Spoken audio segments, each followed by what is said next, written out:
Thanks for checking in on the State of Basketball Podcast, episode 84. I'm Adam Miller, and I'm here with Jaren Will each and every week, and we are going to be bringing you the news and notes on all 11 Division I schools in the state of Indiana, because in 49 states, it's just basketball.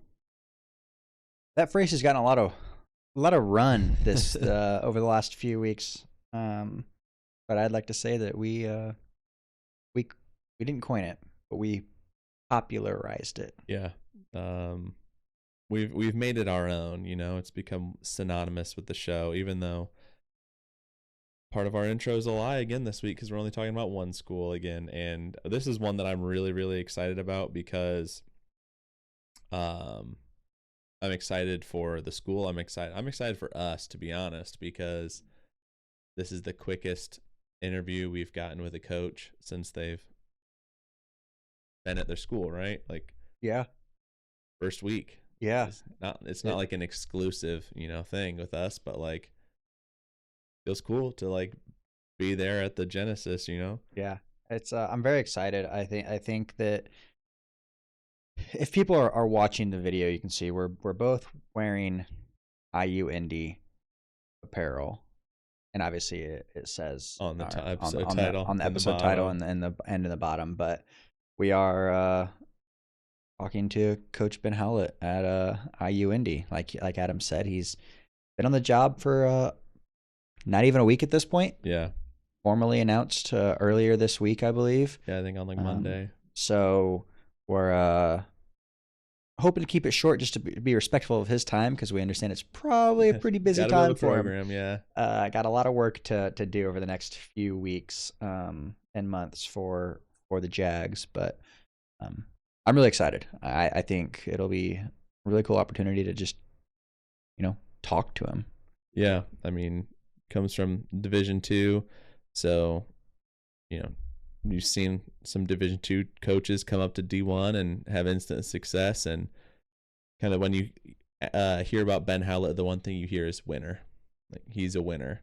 Yeah, everywhere he just wins. So that's really exciting for IU Indy, but I mean, let's get him in here, man. I'm excited to talk to him. So let's bring him in. Yep. All right, Coach. Welcome to the show.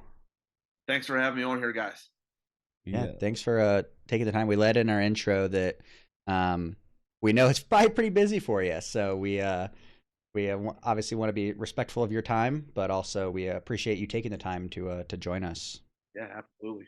Yeah. So kind of, we want the IU Indy fans and the fans in the state just to kind of to get to know you. So, you are Ben Howlett. You're the new coach of the IU Indy Jaguars, and kind of talk about your basketball journey, so far, like your playing career, your coaching career, kind of how that went and how that kind of ended up bringing you to Indy as the new head coach of IU Indy.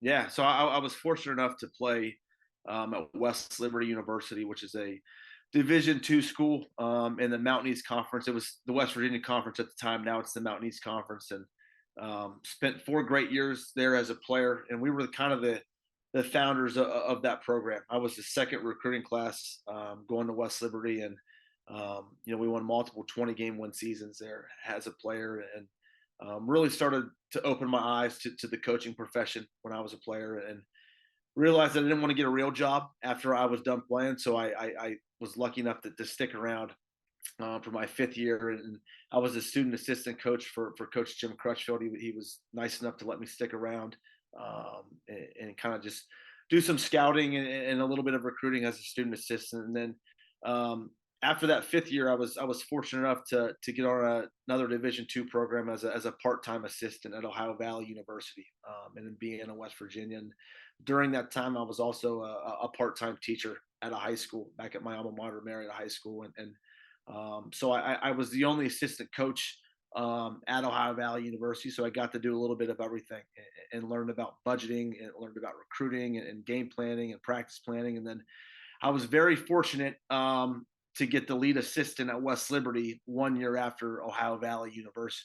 And I was 23 years old, and I was the lead assistant there at West Liberty. It's kind of funny. A lot of the guys on the team were guys that I played with a couple of years prior. So it was a little bit of a weird dynamic, hanging out with those guys after games and then 2 years later kind of telling them what they're doing wrong. So, and then once I was there for, I think, 6 years as the lead assistant coach and kind of the recruiting coordinator.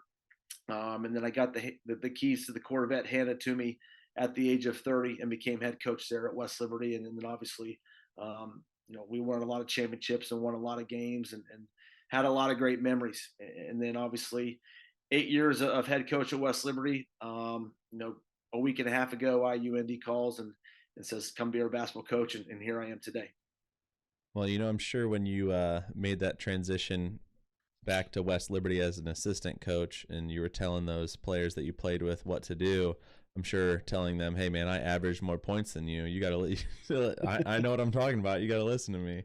I would like to think so. Here's the thing with that. Like, everyone thinks I was like some great shooter. I actually just shot a bunch of layups is what I did. And it's kind of funny. Like, the recruiting story with me was Coach Eric Bavard, who's now the head coach at Chaminade, came to recruit me at Marietta High School. And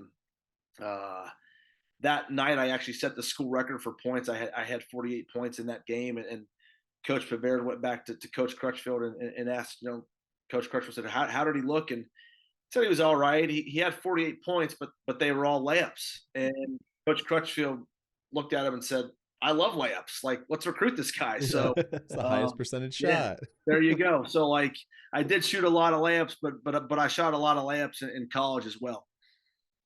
Hey, high percentage shot. If you can find a way to make a layup, that's all you need on offense, right? For sure. Talk a little bit about West Liberty in general. What's the community like out there? Anything else about Coach Crutchfield that you want to bring up, and then really just what made it so special for you, having been a player and then obviously coaching there as well.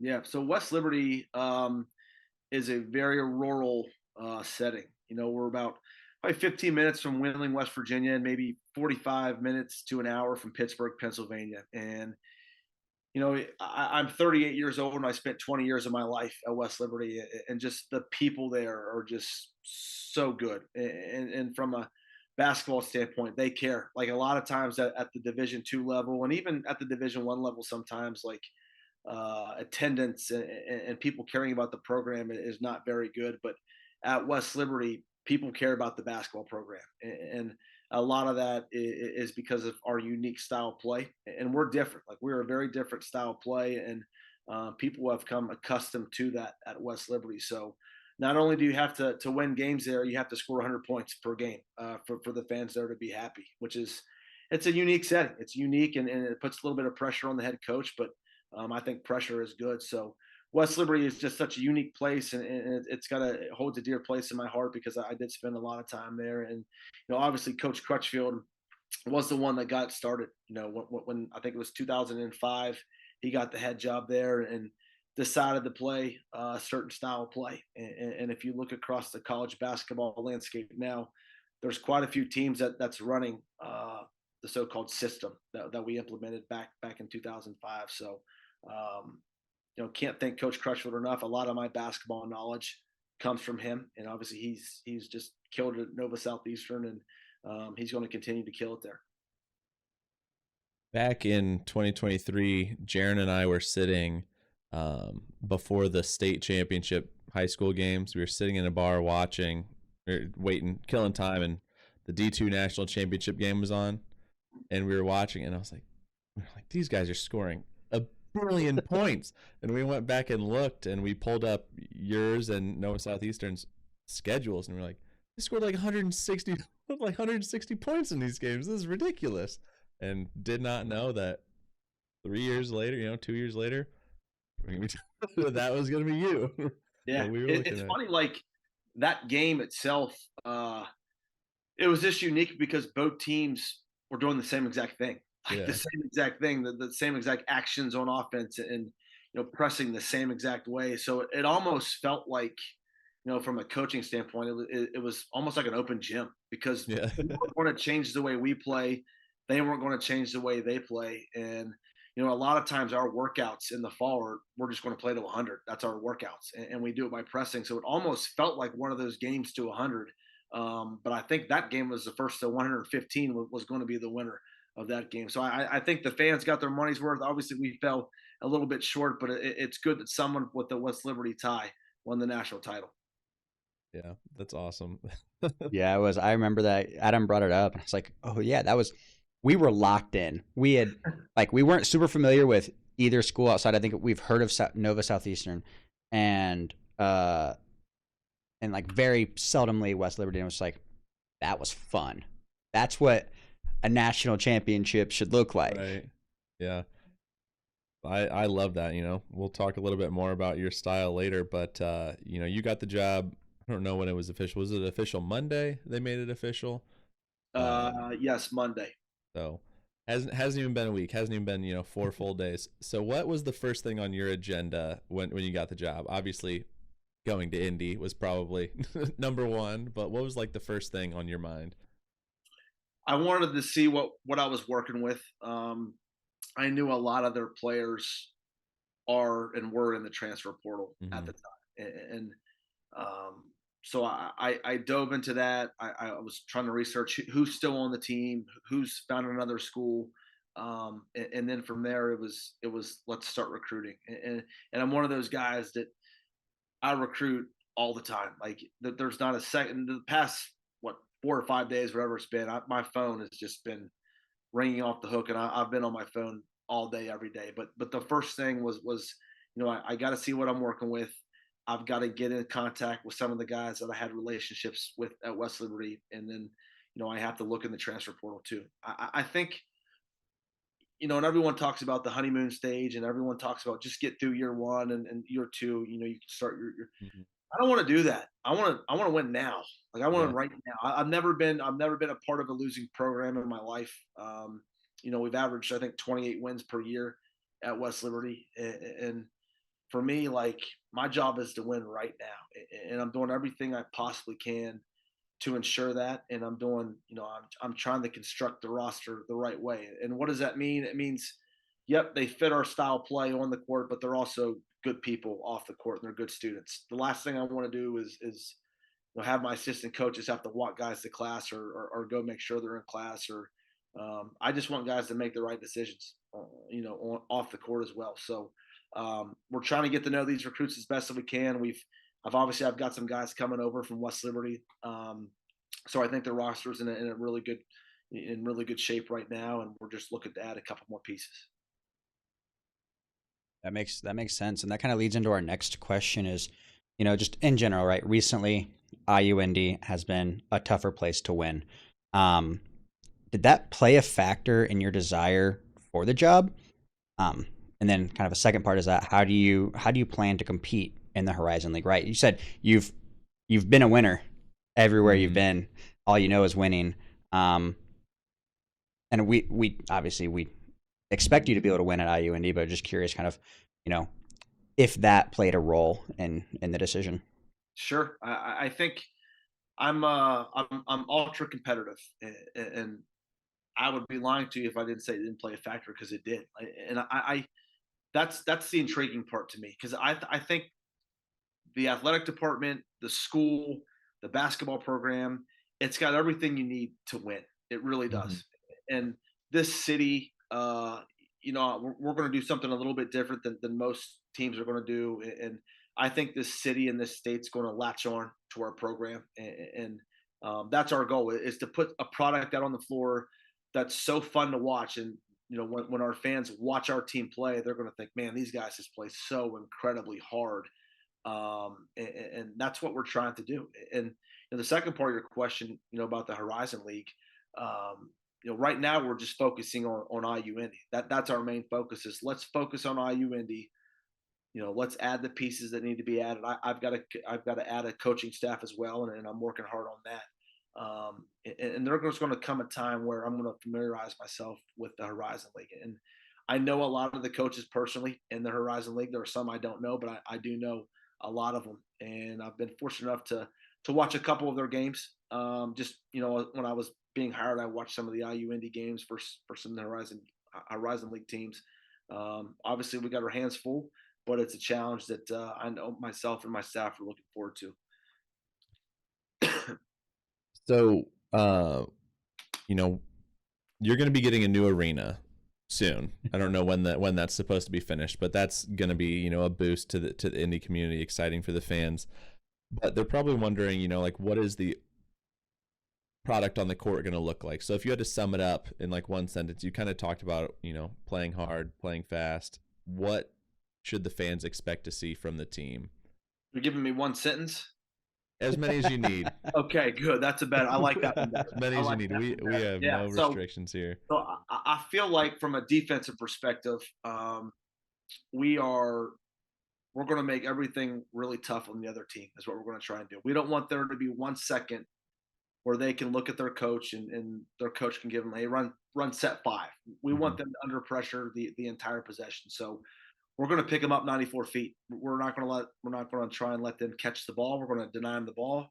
We're going to run traps. We're going to chase, and we're going to try to create a lot of chaos, you know, all over the floor. And for us, like, we don't have positions. Like, we don't have a true center. We don't have a point guard.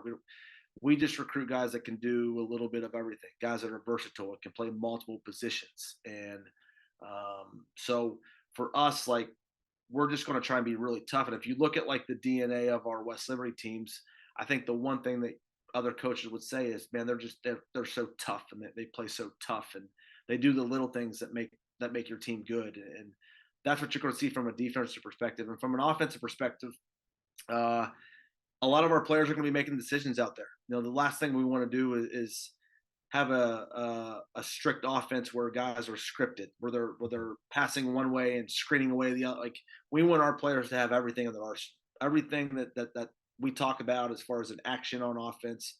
We want that a part of our offense, and you know, we want to score in transition. And here's kind of the rule we've always had, and this is a rule that we're going to have at IU Indy, is we just want the first best quality shot we can get with guys in a rebounding position. So if that takes 3 seconds, that's fine. If it takes 27 seconds, that's fine too. We just want a really good shot with guys in a rebounding position, because make or miss, we're going to press for 94 feet. That's what we're going to do. And that's hard to implement, but you know, luckily at this level, you get a little bit longer to practice, and that's what this summer is going to be for. I love that. I mean, all the time you hear about like coaches who run a different style. Like, we watch a lot of Big Ten basketball, Jaren and I, and so, you know, everyone talks about like Big Ten basketball is, you know, just bangs you up. It's a certain style, and then you've gotten like newer coaches in there who maybe play a different way. Like at Minnesota, they've got Nico Medved, who might play a different way than the rest of the Big Ten does, and so it's like, okay, what's going to break? Is he going to have to adjust to how the Big Ten is played, or is his style just going to work? And it's almost going to throw everyone for a loop. And I think that your style in the Horizon League is just going to be like, oh, okay, like this is what we have to do. You're not going to adjust to them. You're not going to let them get into their game plan, and you're going to play what you know and feel like it'll work. Yeah, and that's what we've kind of like talked about, is we want to be the hunters. Like, right, we're not going to be the hunted. We're not going to be the ones sitting back on our heels, and we're gonna bring the pressure to you is what's going to happen. And look, it's not going to be perfect. There's going to be times where things aren't going our way, but over the course of the game, what typically happens are our teams have those mental breakdowns where, and you guys have played a lot of basketball. You take the ball out of bounds, someone's denying you the ball. It's like a fly that just won't go away. Yeah. Guess what? If you catch the ball, there's going to be a trap coming. Like, we're going to do that for a full 40 minutes. So sooner or later, there's going to be a mental breakdown, and we're going to break it down mentally. And then there's a physical aspect to that as well, where, you know, you're just going to have to keep breaking for the ball, breaking for the ball, breaking for the ball. Well, that fatigues you. You. And that's usually when we go on one of those blackout runs, we call them. And a blackout is when the team just turns the ball over 3 to 4 times in a row, and we're just getting layup after layup after layup. Those are called mini blackouts. So I'm hoping that we have quite a few blackouts over at the Jungle this year, over at IU Indy. Also, probably helps that one of the team colors is black. So. Yeah. I tell you what else I like about the Jungle is that wall right behind the basket. Like, there's not an open space, so like teams aren't going to have a lot of time to run around with the ball behind the rim. Yeah. Like, I love that wall behind the basket. I love those tight quarters. Be good to press in that gym. It's gonna feel good. Hey, it's Almost perfect. And even you said it, you're going to be hunters. It's very Jaguar-esque. There's a lot of parallels here. I like that. I didn't even think of that one. That was good. There's a lot of parallels here that I'm liking what I'm hearing. We'll bill you for that one later. Okay, that's a good one. We'll bill you for that one. That's gonna be, it's gonna be exciting. I think for a while, with kind of the last, few years of, at the time, IUPUI, it was a team that you would see on your schedule and you weren't going to be scared. But now I feel like if you see IU Indy on your schedule, regardless of how quote unquote skilled your players are, maybe you're not as skilled as the best team with the best record in the league, but like that's going to be every single team see you on the schedule. I'm like, dude, February 3rd, that's going to just be brutal. Like, it is going to be our hardest game. And that's, I feel like, where you want to be. I agree. I hope other teams are feeling that way. That we're doing our job. So then, we've seen a lot of successful coaches move up from D2 to D1 and just continue to win, right? There were winners at the D2 level, come up to D1, are winners. Ben McCollum, a great example.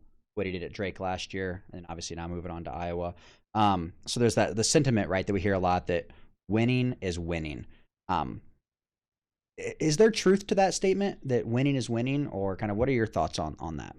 Yeah, it's kind of funny you say that. My old players at West Liberty, like the guys that graduated, like I talk about winning all the time. I talk about winning every drill and winning every rep, and they kind of make fun of me because I just talk about winning nonstop to them. Like there's winners and there's losers out there, and I think that goes into the whole coaching aspect of with what you're talking about. Like I've been around some really good high school coaches. Like some of these high school coaches are better coaches than I will ever be, and some of these high school coaches are better than any other Division I high school coach or Division I college coach. But like there are good coaches everywhere, whether you're junior high, high school, NAIA, D3, D2, D1.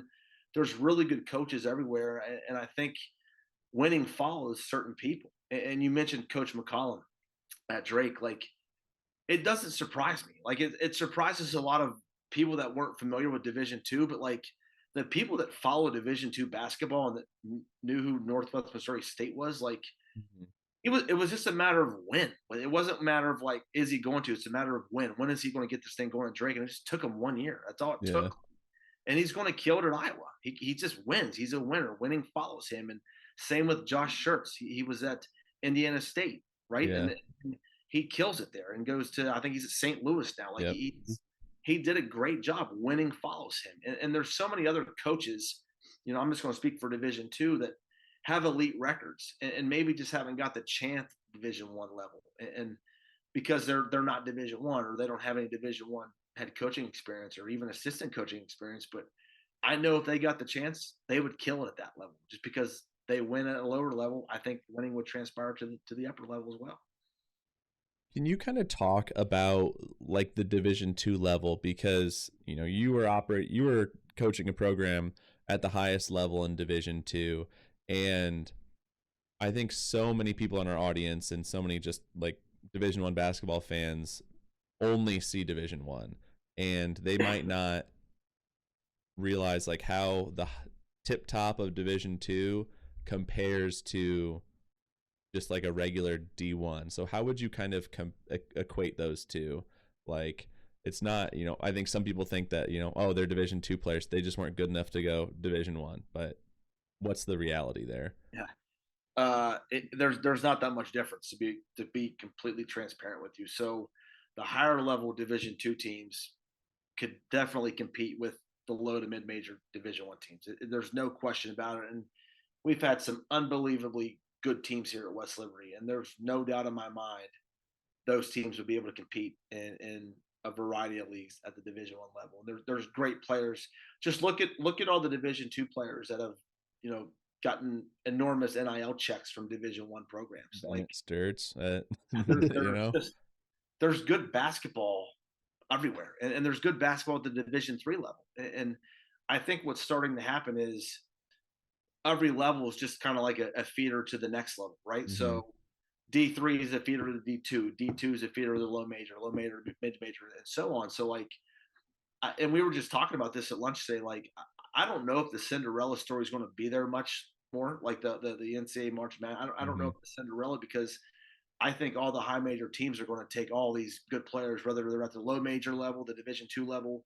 And I hope that's not I hope I'm wrong on that, because I always like to follow the Cinderella story. Yeah. But I just think that the Division II teams, the Division II players, obviously could transfer and be really good at the Division I level. And same with the teams. Like if you put the high level Division II teams in some of these low to mid major conferences, they would do very well. I mean, I see that a lot in just the skill level, right, of players coming from either whether it's a low major to a high major or Division II to Division I. Is there's a lot of people that my family, for example, right? They're huge IU fans. And there was concerns when DeVries got hired, and a lot of the recruits are not guys that came in from power conference teams. But it's just like, no, that's basketball is basketball. Dudes, the players are good. It doesn't matter where they played before necessarily. It's just if they did well on the court, they're probably going to do well on the court, even if it's in front of a kid that's 3 inches taller, or there are 20,000 fans instead of 2,000, right? Sure. And I love that. I love that about the game. So I'm glad that you said what you said about the whole thing. We talk about that quite a bit here on the show too. Mm-hmm. So I want to talk about the upcoming arena, if they've gone into that at all. When is that supposed to be finished? Do you know off the top of your head? I think the plan was September of 2026. Mm-hmm. That's what I was told. And I've seen some sketches of it, and it's going to be awesome. It's going to be the perfect size. And it's one of those things that like you're going to be proud of. That arena is something that you're going to take a lot of pride in, and you're going to be proud of. And, it's going to be one of those things where you can take recruits into that gym and say, this is where we play. This is where we're going to have sellout crowds, and we're going to be pressing teams to death here. Yeah. It's just something that gets me really excited about our school and our program. And just, I know Luke has done a lot of work for that, and he's just, he's ecstatic about it. So can't wait for that to be finished. But again, I'm actually really looking forward to playing in the jungle. That gym is just, I like smaller venues, and I've always liked smaller venues, and maybe because our style of play does really well in those type of venues. But like, obviously looking forward to the new arena, but let's get through this year, and let's get a lot of wins there in the jungle first. Absolutely. So now you just gotta convince Luke to get a hold of the designers and say, hey, let's bring the walls, or let's bring the seats a little closer to the out of bounds line. Give us some wiggle room here. I guess less wiggle room. I think he's competitive enough to do that. Like I've gotten to be around him for maybe 2 or 3 days, whatever it's been. And the one thing I can tell you, he's competitive. Like he was talking to me about this pickleball tournament him and his dad were playing in, and like how he was like so mad they lost the game, but then they came back and won. And I kind of like having a boss that's competitive. And he doesn't know this yet, but I'm a pretty good pickleball player myself, so I might have to put him in his place with that. But I like the fact that he's competitive. Ooh, all me and you versus Luke and Ben. Oh, pickleball. We'll put up a net. I don't think you want these problems. Like I don't think you want that. We probably don't. Probably don't. Jaren and I are old high school tennis doubles partners, so we've got minimal synergy. there's a little angst towards each other, But yeah, that's a tough game. Tennis is a tough game. That's hard. That's a hard game. Once I switched to pickleball, never going back. Yeah, I feel like pickleballs, you get a better workout because there's longer rallies. Like you can come to the court more, and that's what I if I could play pickleball for my workouts every day, I would do that every single day. I love pickleball. It's so fun. We play occasionally in the nicer weather, and we typically have at minimum 3 of us that play, and so we'll play like 1-on-1 to I think we play like 7 just to keep it going, and then we'll rotate out, and it's just back and forth constantly, and we're all pretty tired. Well, I'm pretty tired afterwards. I for sure feel the workout. So we'll you know what? We'll have to make an official challenge when we come down. We'll throw a court down on the jungle floor. Yeah. I had another question and then it just went right out. Dang it. I hate when that happens. Well, one of the questions I was going to ask was, what do you get up to when you are not coaching basketball? I know it's obviously a busy time, so you're probably not, don't have as much free time, but when you're not coaching basketball, what do you do? What do you like? Yeah. So a couple things. I got a 2-year-old right now. So I like spending time with her. My wife and I we work out quite a bit. So we've got a routine where we'll run in the morning and get a lifting workout in there in the morning. And then I'm a big time fisherman. I like to fish. So I need to, if you guys know any like local farmers with some farm ponds, I like to, I like to get in those and do some fishing. That's something that I just to get away from basketball and go where my phone doesn't have service and just fish, crappie fish, bass fish, whatever. That's something I've always liked to do since I was a kid. Yeah, I'm not a fisher myself. I don't know. I enjoy getting out there and fishing. Good. It's always to me. It's always just that thing. It's that reprieve from anything. You can kind of just shut out the world, and it's just you, your rod, and whatever fish decides to bite. So, really, so moving to Indianapolis, right? What is, I think, the one thing that you're outside of the job, right? Outside of head coach, IU Indy, what is the one thing you're most excited about just with Indianapolis in general? Yeah. So we were talking today. So I'm a big Pittsburgh Pirate fan, baseball. And, okay. Yep. I'll watch the first pitch, and I know you guys we're terrible. I get it. Like we're not very good.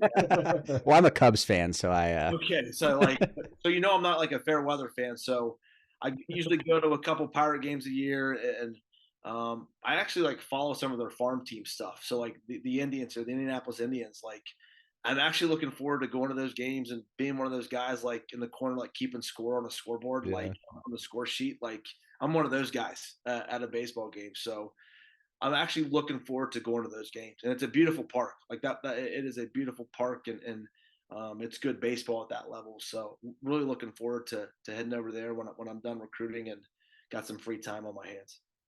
They got to get you thrown out of first pitch at an Indians game. That'd be awesome. But I wouldn't just like throw like I'd try to throw it in there. Full wind up. Yeah. Of course. I'm not gonna, like, nice dart in there. I'm trying to compete and trying to win that first pitch. As you should. Yeah. It's the best way to do it. I'm a high school baseball coach here, and we're based out of Fort Wayne, so not far from Indy. But I'm a high school baseball coach here, and on our senior day, we honor the seniors, and then we have their parents throw out a first pitch to the player. And usually, it's a mom and they'll lob it in there. This year, actually, we had one of the dads went out there and he went full wind up and threw it as hard as he could from 20 feet away, and it was hilarious because they were not good pitches, but it was a good time. So I fully expect that if I ever see you doing a first pitch that it's a good one. Yeah, it will be. Trust me. I don't know if it'll be like a strike, but I'll throw it really hard. I know that much. Hey, you know what? Sometimes you get swings and misses. That's still a good pitch. Enough. Right. So I'm not gonna ask you to divulge too many details here, but you played at West Liberty, you coached at West Liberty, so West Liberty was clearly important to you. So without telling me the pitch necessarily, what was that pitch from IU Indy that got you to say yes? I think it was just, I think Luke is wanting to try something different. And I think a lot of ADs are afraid to go outside the box and try something different as far as the style of play, because it's really easy to go out there, in a search process and hire an assistant coach from a Power 4 program. That's a safe hire, right? And that's fine. A lot of those guys end up being really good coaches, but a lot of times it's a little bit tougher for lower level coaches, to get a Division I job. And I think with Luke, like Luke is invested in the like he wants to win basketball games, right? And he wants to do it his own way, and he wants to do it like differently. So I respect him for giving me a chance, and obviously I'm going to try and prove him right. That's the one thing I'm going to try and do is I'm going to try and prove him right. But just his vision of saying, "Yep, come in here. I want you to run the system," and he's not telling me, you got to run the pick and roll or you got to run, certain offenses. He's telling me to do what I'm comfortable, come in and run the system. And he's got all the belief in the world that it's going to be successful. So once I knew he thought it was going to be successful and he wanted to do something different, that's when I knew this was the right choice for me. That sounds good to me too. I mean, I think the way you talked about yourself being a competitor who just wants to win, and saying Luke's the same way, I think, any loss in that you take, you'll probably be the person who's most frustrated by it. Sure. Because, you know what your team's capable of. And when you were, I don't know if it was when you were announced or it was when, people were speculating that you were going to be the next coach, like, everything that I saw about you was this would be a slam dunk hire and like get ready for really fun basketball and just get ready to win. That's what I saw on Twitter from every single person who, followed you at West Liberty was like, get ready to win. That's just flattering. That's really flattering. And, obviously I wish I could guarantee winning. That would be, I could make a lot of money if I could guarantee winning, but I just know this, like, I don't promise anybody anything. The only thing I will say is we're going to try way harder than most teams. Like, we're going to compete and we're going to try. Like, our effort level is going to be there, and you're going to see it every single night. And we might not win every game, but I will say that we're going to compete and we're going to try as hard as we possibly. And I think you can get away with, lack of skill, lack of size, anything else you want to talk about if you just try a little bit harder than the other team. So that's my job, is to brainwash these guys. And they think they're playing hard, but they're not playing hard. I'll get them to play even harder than that. And here's the thing: if they don't play hard, they're not going to play. It's pretty simple. Like, you play hard, you play. If you don't play hard, you're not going to play. It's worked for us for a long time. That we've had the recipe for success at West Liberty, and we're going to bring it over to IU Indy, and we're going to get this thing done. I'm in. I'm all in. But so I think kind of the last question we have, and you probably kind of alluded to it a couple times, but I guess what is your if there's one thing that you want to resonate with the IU Indy fans, just the Indianapolis area basketball fans, or anyone that would be watching the Indianapolis area, what is that message that you have to them? I'll say this: like, the one thing I'm the most proud about with my teams is obviously the wins are good, but I've also had just really good guys, like guys that I like to be around. Like, if I got to be around these guys, I might as well like them, right? Mm-hmm. Like, I might as well like these guys if I got to be around them all the time. And I've been very lucky and very fortunate to be around players that make me laugh when we're not competing and we're in the bus or whatever. I can't stop laughing. These guys are hilarious. But when you get them into a public setting, they know how to act. They're not morons. It's thank you.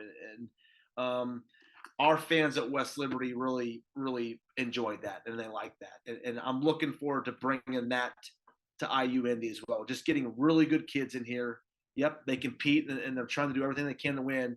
But off the court, they're just good people and good guys. And I think if you have that, and people know that with your team, that they're nice kids, they're going to be more likely to come watch you play. And you're easy to cheer for if you're good people. And I can't tell you the amount of messages I got from my former players at West Liberty, just saying congrats and can't wait to follow you. And then they'd say something that I said to them. Like, I'm not a social media guy, so like I always make fun of because I always say less double taps, more shots in the gym. Like, and I always make fun of them for like, and I actually banned like the Instagram. Like, they can't shoot without like their phones out anymore. Like, I'm not into that stuff. I'm not into music when you work out. Like, I'm into getting the job done. And so my guy, they created a Instagram page for me, and my guys know that like I'm just not into that kind of stuff. And like, they're all making fun of me, saying less double taps, more recruiting. Like, that's what they were saying to me.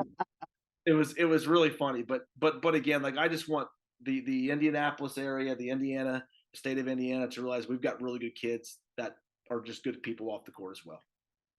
And I think that that's gonna, start inward and then just work outward. Like when you go to a basketball game and you see the players care and they're working hard for 40 minutes, then that makes people want to go watch, because like, I'm watching players who care. And then then the winning happens, and then people are like, okay, like these players care, then they get invested, and then the indie community, comes in droves to watch, especially, new arena or in the jungle, or I don't know if you've ever coached in front of a couple thousand third graders, but that's going to be fun. Yeah, looking forward to it. Looking forward to that. And we're going to get those kids amped up too. We're going to have some fun that day. It'll be a lot of fun. It was, we were there. We were at that game last year. And it was, I think IU Indy broke 100, right? And so. It was the first time I think either Adam or I had seen them break 100, and it was the loudness of that arena. Mm-hmm. My ears were ringing for the entire drive back to Fort Wayne. I can't imagine when you've got just dudes running back and forth 40 minutes just playing, insanely good, fun to watch basketball. It's going to be a couple octaves higher than you're used to when you hear the cheering. Yeah. But it's a ton of fun. So, and the best part is, the kids get to see it, but then it's typically the very first game of the season, like first game to tip on the season every year, is that IU Indy game at like 11 a.m. And that is just like all eyes on IU Indy for at least one game. And everyone talks about it. I mean, there will be no better introduction to the Ben Howlett era than that game in the field house, and 3,000 plus third graders screaming as you break 120 or whatever it is. Getting goosebumps right now. I wish we played that game tomorrow. That sounds like fun. Can't wait for it. We're very excited for that, and we're just very excited for you in general, and the product that you're going to put together. I know that obviously you talked about a couple times, very busy time for you, so we won't keep you much longer. But is there anything else that you want to kind of leave everyone with? No, I got something for you two. Okay. You're based in Fort Wayne, you said? Yep. So, like, my favorite AAU tournament was the one at Spiece. Like, yeah. All those years, you go to Spiece, and it was awesome in there. They had all those courts, and now it's gone. Now it's a pickleball. Is it still a pickleball? It is. Yeah, it's pickleball now. They are expanding the, and I don't know if this played any factor or why they became pickleball, but they're expanding like our downtown area by the river. They're expanding it.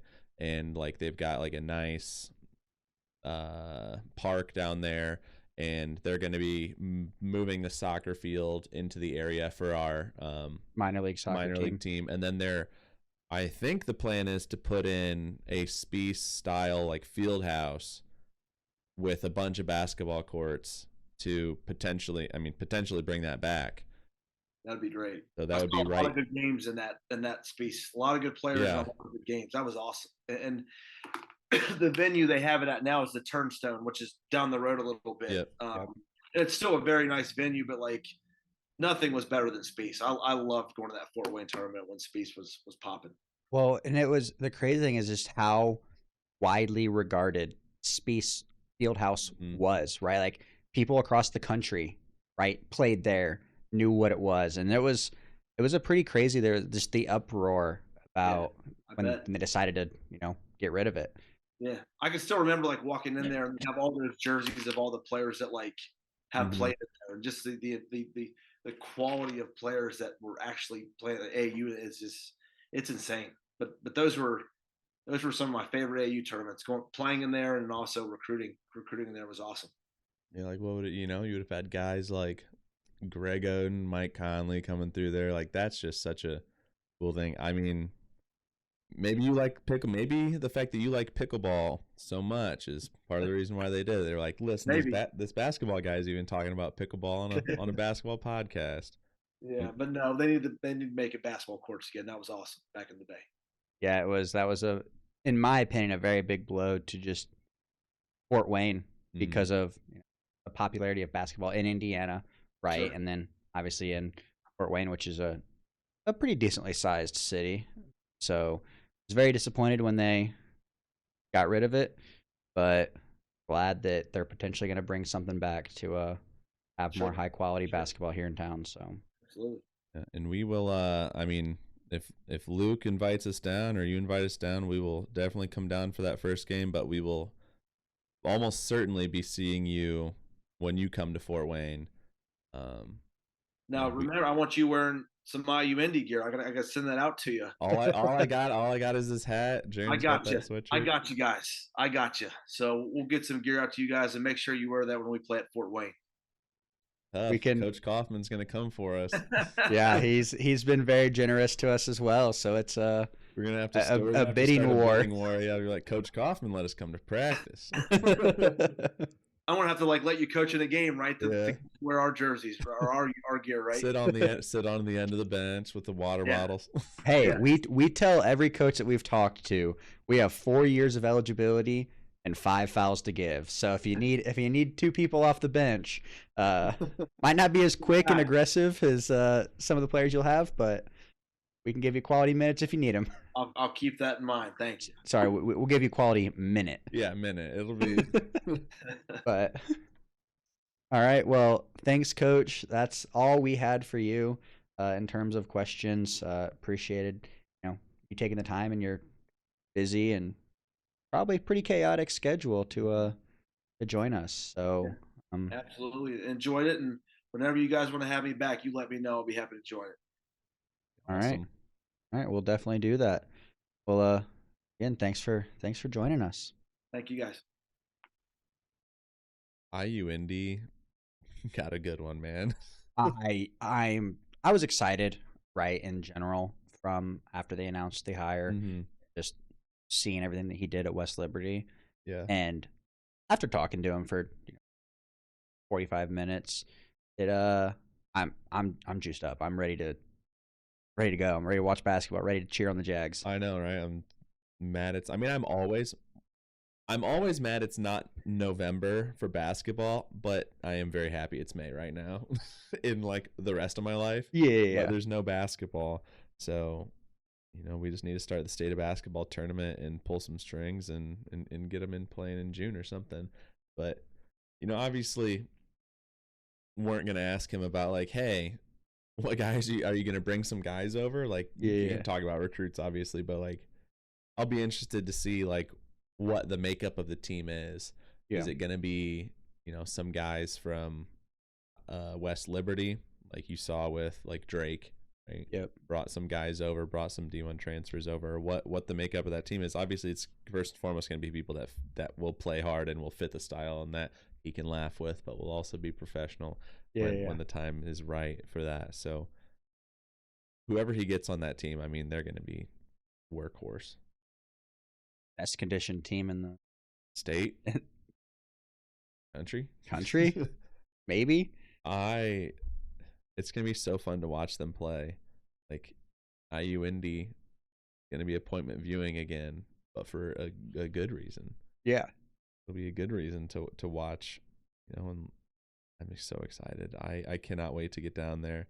I can't promise that if he gives us some IU Indy gear, that we will wear it to Purdue Fort Wayne. That feels kind of dirty to John Kaufman, but how nice is the gear? That's the question. Yeah. Maybe, you know what? We could do this. We wear IU Indy gear, Purdue Fort Wayne game in Fort Wayne, and then go to the other game in Don's gear. That'd be crazy. That would be really. I don't think I wouldn't want to do that. That feels dirty. Feels wrong. Hat one school, jacket the other school. We're both. You're onto something. I always. It's like that picture of Rob Lowe wearing the NFL hat. Yep. The referee hat. Yeah, but man. I don't know. Obviously, it is a tough place to win historically, and looking at his record, he's 7 losses is the most losses he's ever taken in a season. That's like the flip. That's like the inverse. Antithesis. Yeah, that's like the inverse of, IUPUI like 3 years ago. And I think something's got to give. And the way he's talking, I don't know how he doesn't come out on top there. I don't know how his style doesn't win. That's going to be, I don't know if it'll take time. It didn't take Ben McCollum time. Might take him some time. There's no way to know. Yeah. It's no way to know, but like I have never been so positive about something without having seen a single second. Yeah, I mean, he's had the job for 3 days. Yeah. 4 days. Doesn't have a team yet, right? Yeah, doesn't have a team, but I'm jacked up. I can't wait to. Did you say jagged up? I don't think so, but it sounded like it, and I like should it. have. I like it. That's good. And then just like all the parallels between him and IU Indy, right? The Jags being hunters out there on the court, like that. I think to me, he was saying those things. I was getting chills, just thinking about. It's like, wow, this could not have been a better hire. I think from just that conversation. Yep. Like, I don't know, there's a guy out there that would be better for the job. And no kidding, I really didn't see a single thing on Twitter about him that wasn't just like, you're gonna love this guy, get ready to win, like your basketball is gonna be so fun to watch, like you're going to love it.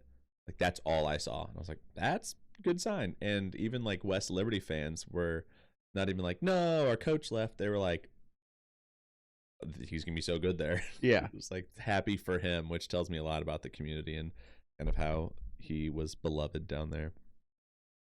Yeah, definitely. Well, I think when we put this episode out, it'll be Friday, the 30th. We recorded it obviously not on Friday. I think you're gone next weekend, so we're probably next weekend, yes. So probably won't do this. Kind of we'll call it a midweek episode. It's early. It's just a couple days early. Yeah. It's late from this week, so we didn't put it out an episode this week. And then early for next week. The off season, baby. Yeah. We can take some liberties here and there. So I mean, depending on the timeline, I don't know what the timeline is going to be, but I mean, maybe next time we're talking about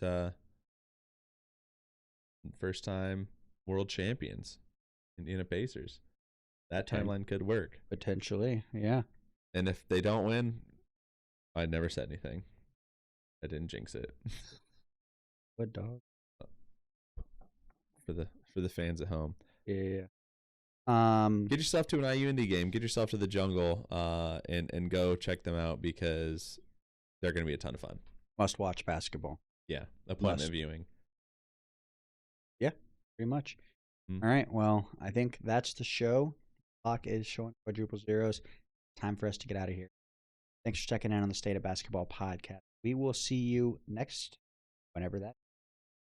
Remember, 49 states. It's just basketball.